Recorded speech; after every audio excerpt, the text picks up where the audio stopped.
Wir kommen jetzt fast schon zum Abschluss vom ersten Tag heute. Und jetzt kommt noch mal ein ganz großes Highlight für euch. Wir kriegen hier nämlich sehr besonderen Besuch. Wer genau das ist, das sagt euch Chris von Champions and Friends gleich. Chris ist ein ganz großer Freund der OMR-Familie, könnte man sagen. Der gehört quasi zu uns dazu. Und er bringt für euch 2 Freunde hier auf die Bühne. Mehr erzählt er euch gleich selbst. Herzlich willkommen.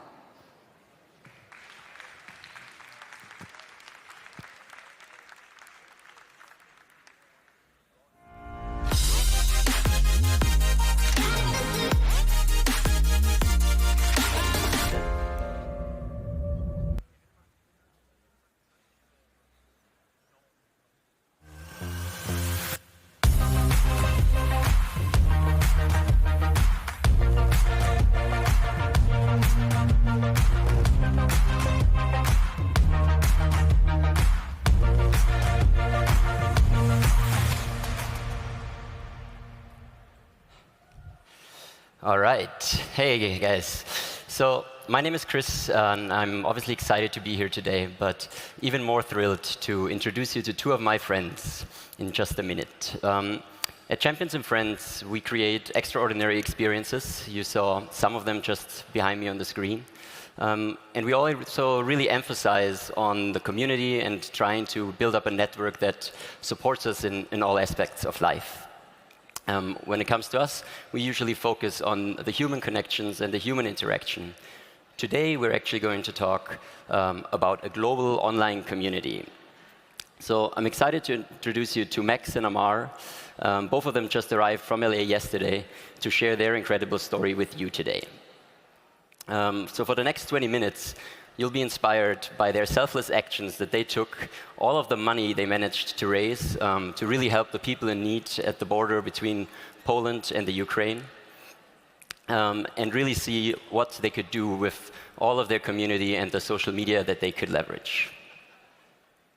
So at this point, I would like to call Max and Ammar onto stage, so check it out, and they're coming up right now.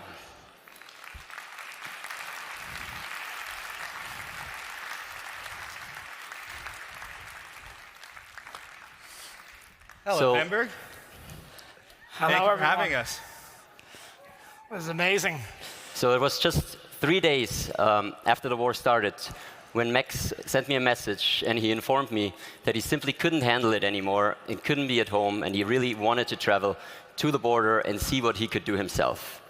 And what happened within just a few days and weeks after that is really, really incredible and worth sharing at this stage. I'm thankful to the OMR team. You know, we asked them just about 2 weeks ago, and they made it happen and invited the 2 guys over.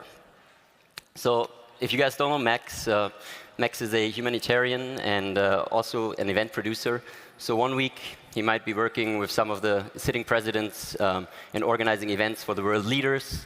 In other weeks, he's organizing events in the music industry, so basically just traveling all around and probably living one of the most exciting lives that you can imagine. Swiss Army Man, that's what I call him. Swiss Army Man, Exactly. There we go. Yeah. And then you have Ammar. Most of you probably know him through the Yes Theory. Ammar is an award. Does anyone out here know Yes Theory? Yes. All right. Yes. No. He didn't say Thomas, he said Ammar, so I know. Yes. So you guys know Ammar. I don't think there's much to say. Ammar is an award-winning content creator. He's an entrepreneur, and just with Yes Theory, I believe you guys reached more than 875 million views on YouTube alone, so just on one single platform. He's also working on a feature documentary, which will be released this summer. Yes. But yeah, I'd say at this point, let's check out a quick video that really shows what those 2 guys have been up to over the last couple of weeks, and then we get into it in a second. Amazing.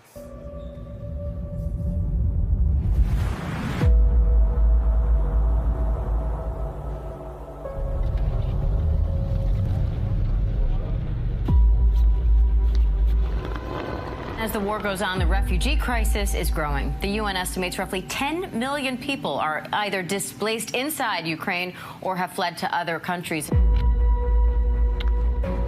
This is the fastest growing refugee crisis in Europe since the Second World War. The rift between nations splits families apart. And there would be sirens and like shots and explosions hearing around the city. You lose faith in humanity with what's going on with the war, and then somehow it's to a certain extent restored by what the Polish people are doing. But we're not coming for a specific story. And then the second thing is just like, as you said, show what's going on right now and show that side of humanity that will be missed when we look back at this war through the news. So.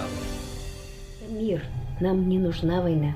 Мы ни на кого не нападали и не хотели нападать. Мы мирные люди и хотим жить в мире со всеми. Мы за дружбу и за мир. Давайте прекращаем войну.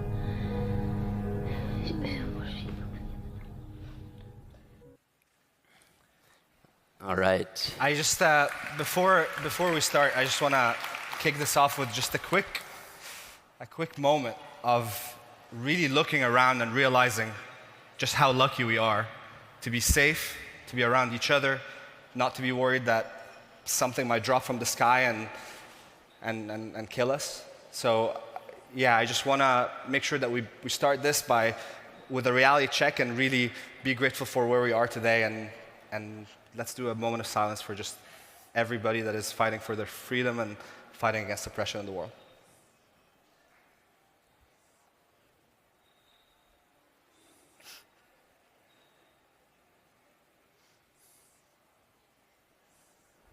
Thank you, everybody. All right.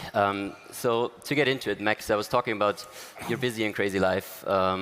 Obviously, at some point, you decided to basically stop whatever you were doing and fly to the Ukrainian border. What motivated you in the first place to go there, do that, and leave everything else behind? You know, no matter no matter how busy you are, it doesn't really matter when there's a crisis like this that comes in front of you. Over the years, I'd been involved in quite a few different humanitarian crisis situations, most notably in Nepal in 2015 for the devastating earthquake that took place, a 7.4 magnitude earthquake. And you know, there was a lot of things, that was a natural disaster, but there was a lot of things that I learned from that I realized in any of those situations that I can make a difference. A lot of people should not go and take up space, but I felt with the skills that I had learned that I could make a difference. So I flew out on the third day. I was, just like everyone in this room, absolutely devastated by the scenes that I saw across the news. So landed in Warsaw and spent 3 days traveling the border, stopping at every border checkpoint between Ukraine and Poland, and just getting information about what people needed, and most importantly, who the people can get things across and who they were on the border. That was kind of our first stage. Then I called Ammar, who, Yes Theory in my eyes, are the global, the world's compass. So after seeing, you can see some of the photos, some of the things that we experienced on that trip, the children coming across with plastic bags because they weren't able to bring any other bags because you couldn't put wheelie bags on trains, the refugee centers, the dire conditions that these people were coming in with only the clothes on their back. Yeah, I mean, for Yes Theory, it really started when Poland announced that they're going to be opening their borders, and for the first time we felt like there's actually something that we could do because we could be so close to where the crisis is happening, that being Poland. And within a 24-hour period after Poland opened their borders, we had made the decision that we are going to get to Poland from LA. And when we saw that Max just serendipitously on social media the same day we decided, we also realized that he's going down, and we just it was very clear that we should join forces and make something happen together. So. Yeah, I think 2 or 3 days after Max got there, we thought that there is definitely a place for the Yes Theory community globally to help do something, but particularly in Europe, given that we have a very, very big community that is very active all over Europe, and we knew that could potentially come in to be a solution for some of the problems that we'd face later on. So you guys went there, you figured out what was needed, and then I guess it was the point to raise the money, right? To really try and help to support. So how did you guys go about getting the money, getting the funds, and how did you activate also maybe, you know, through social channels and all of that? Yeah, so we set up a GoFundMe, but it's kind of worth pointing out that someone was saying to me the other day, like, why would I donate to your GoFundMe as opposed to a big NGO? And I think there's a place in this world for both types of organizations. NGOs are big juggernauts. They're obviously helping masses, whereas we're a much smaller organization that was kind of nimble and faster to be able to react. Another big thing that kind of the model that we'd used in Nepal was transparency through social media. So we're showing you across socials what people need. You're then giving donations. We're then buying again, showing that on social media, and then showing you again us giving that aid to the people that need it most. So people then are feeling more connected to it, and they can see exactly where their money is going. Whereas with NGOs, you're putting it into the big pot, and it's not really going anywhere else. Yeah, and when we got to Warsaw, Max had already started the GoFundMe, which had crossed $65,000, and with Yes Theory just arriving there, we knew that we had the opportunity to put it on blast for our community on Instagram. We were obviously, we're there to also capture a story and document what's happening, which we knew that would be like the second round of fundraising. But to kick things off, we just put it out on our Instagram, and we set the goal to double it overnight. And we woke up the following day, and it was 120,000 euros, which was absolutely incredible. And then following that, we got like a massive donation for like 100,000 euros the day after. So just one thing after the other, we really started noticing the snowball effect of people feeling the trust that they had in both Max and Yes Theory and being able to deploy the funds that they put towards this in the best way possible, and also in a way that they will be able to see it later on through the video that Yes Theory made and everything Max and Yes Theory were sharing on Instagram. So I think that was the most interesting part, is to see how much of a difference that created for people. Is obviously at times of crisis, everyone on Instagram is posting some sort of a fundraiser, and you just don't know really where is your money or your donation will be best spent.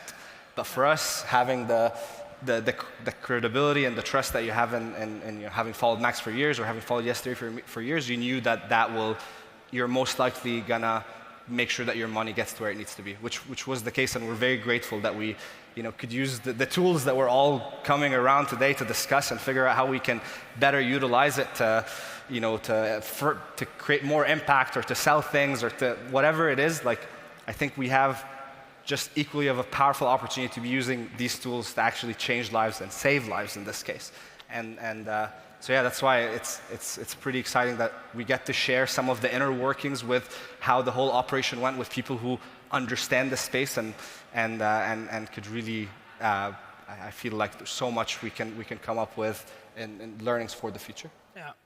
And yeah, we've surpassed $750,000 now, which is incredible. If anyone is in a position, there is a QR code. If anyone does want to scan that and donate, we still have a big team on the ground that's every day helping out. This morning, I sent a wire transfer to buy 3 ambulances from Italy that we're going to be sending into Ukraine over the next couple of weeks, full of medical equipment, full of food. So that is still going on at the moment. And yeah, Chris, back to your question about like the fundraising and the progression of that, because it started 60, we went to 120, 220. Every morning I woke up, there was like another 50 and another 50, and it just never stopped. And I think one thing that also came and gave almost another life to the fundraiser is when Yes Theory finished editing the story, and we were able to put it out, because that actually showed people who donated where their donations went, which got them to share it with other people, and then the people that hadn't even heard about it. Found a snowball effect. Exactly. So, yeah, the power of just sharing and storytelling here really made a huge difference in onboarding. And it's the perfect transition. So, raising 750,000, I think, is one thing, but the next day you suddenly have all of these funds. You're in Poland. So, what do you guys actually do with it? Like, I think it's just as challenging to put the money to good use than to raise it. So, how did you go about it, and how did you start that part? I think the least. Obviously, money was a worry, and you need money to buy things. But the problem is, money was available, and there were other groups that had the money and had raised the funds. But the real problem was in supply chain issues. War is happening. Everything in Poland is getting bought out.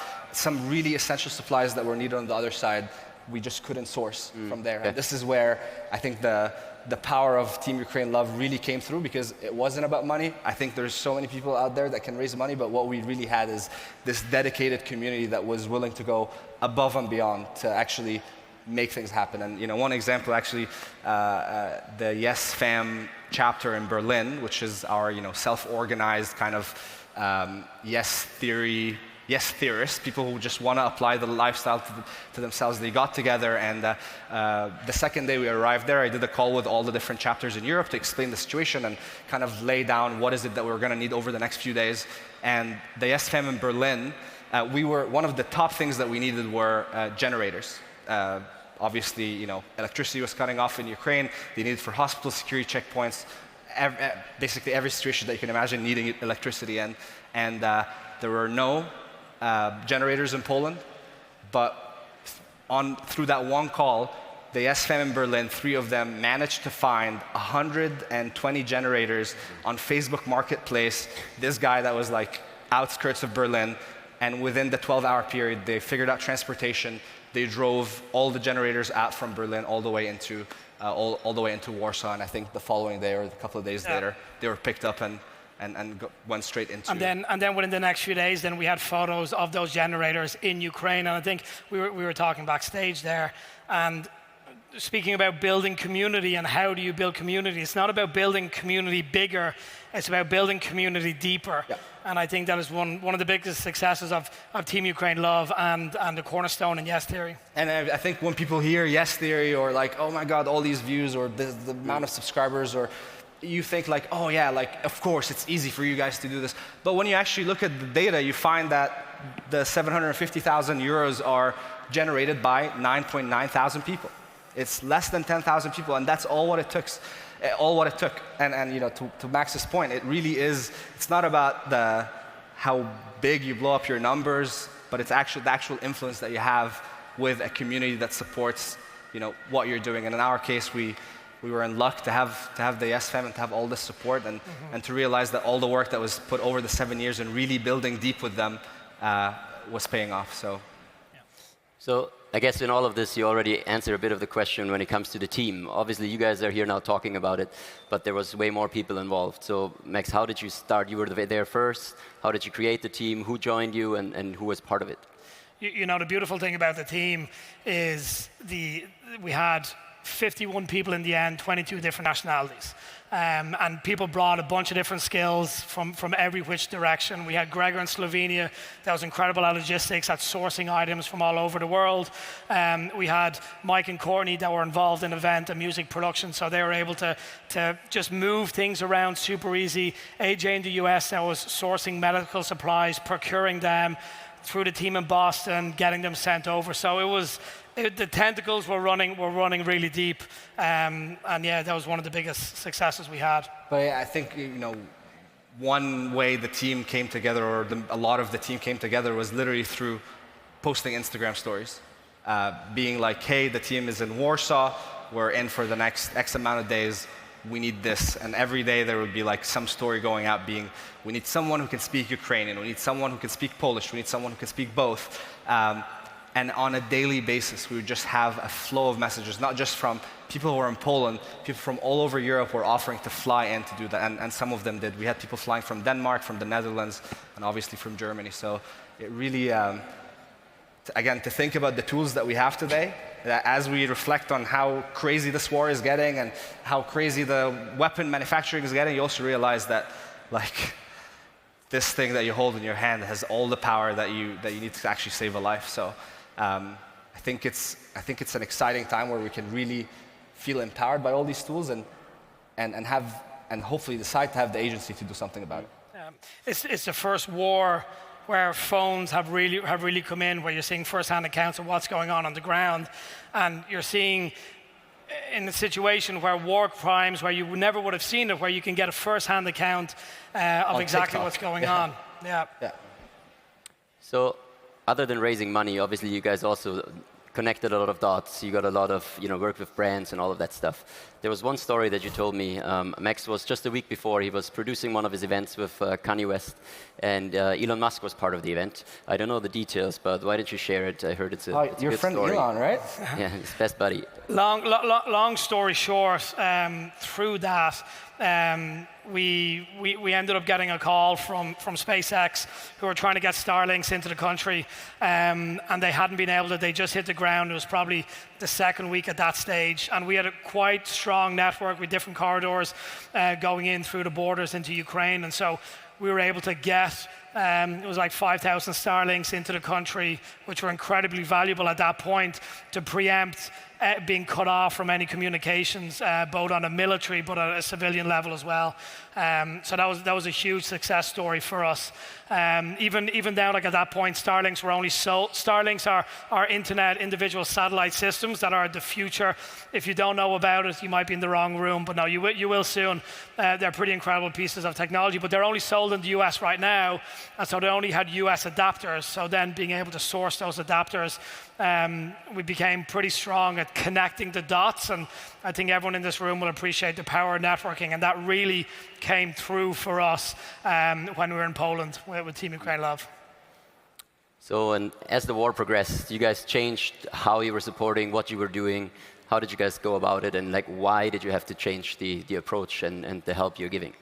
I mean, for us, we just thought that our time in Ukraine will just be, our time in Poland will last as long as our funds last.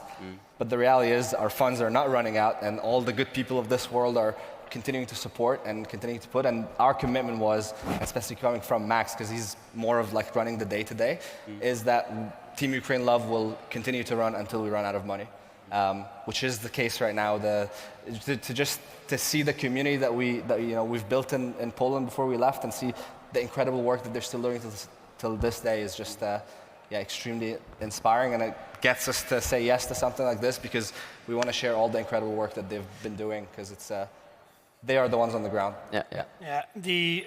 Initially, the first wave of refugees that were coming over, they needed housing, they needed water, they needed shelter. They were coming, as I said, with just the clothes on their back. But they were the ones that had means. They were the ones that could leave, that had transport, that could get out of the country.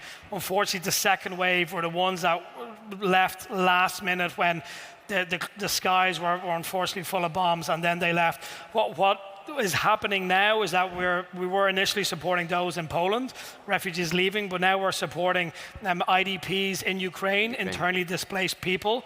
And what's amazing now is, I mean, we just have stickers that we're putting on all the aid that we're sending in, and we're getting WhatsApps from people from all over Ukraine. You can see this was pretty deep in Ukraine, out by the eastern border. So there's the tact has definitely changed as the war has moved around the country, and different needs. You know, there's tourniquets and chest seals are needed more now than they were before. Bottled water, medicine probably has grown compared to what food was, initially. So, to me, this is just simply an incredible story, and knowing you guys, I don't think this is the end of it. So, tell us a bit about what's happening right now, where you plan to go in the future with this, and maybe also how everybody in here can help and support the cause. Yeah, absolutely. I mean, if you're interested in seeing the full story of what we captured in Poland and on the border with Ukraine, you can look up Yes Theory on YouTube. Ukraine next to it, it should show up, and teamukrainelove.com. for all the details on what we've done so far. There will be a final report that will come out when we run out of money with how every penny was spent, and then Team Ukraine Love on Instagram as well. So these are the different channels that you can find us in. And I think one final message to everybody here is you can do something. And I think we have more tools than we ever had in our lives, and more technology than we ever had to be more connected, to actually be able to develop a greater sense of empathy to things happening in other places. And this is our duty for all the storytellers, all the content creators. This is our duty because now the news is us. We have the responsibility to be relaying useful information to the people that have trusted us with a follow or a subscribe, because that's actually how we can move forward. And all the talk about changing the world and doing this, and this is actually how you make it happen. So I hope we don't have to go through this again, but the reality is we will. Next time we go through this, just know that every single one of you has the power to do something with this little device on their hands. So. And on that, for next time, yes, but even right now, obviously the war is still going on, but Ammar, on the back of that, each individual person, like, yes, Ammar has a big following, but it was one person, a friend of mine, Josh Dainty in Australia. We were talking about it on day 2 of the war, and he was like, oh, it's terrible, but what can you do? And those words really sat with me the whole time. I was like, what can you fucking do? Like, everyone can do something. And it stuck with me, and that night I could hardly sleep seeing what was going on in the news. And it was the next day I saw a video by someone on the ground, by Jose Andreas, that he was talking about making tables bigger and inviting more people to the table as opposed to making them smaller. And that's what got me going. So that was two individual people, one with a following, one without. So we can all make a difference. And then Team Ukraine Love and the 750,000 grew from those two unique interactions. So I think it's our duty as individuals, as smart people that are in this room, to stand up when we think something is not right, when we think something is unjust. And you know, the famous quote, an injustice somewhere is an injustice anywhere. And if we can all go home with that, I just want to say thank you very much. And thank you, Chris. And thank you guys for being here, for having us, making a trip over. Yeah. Cheers, Chris. Appreciate it. Do you have anything?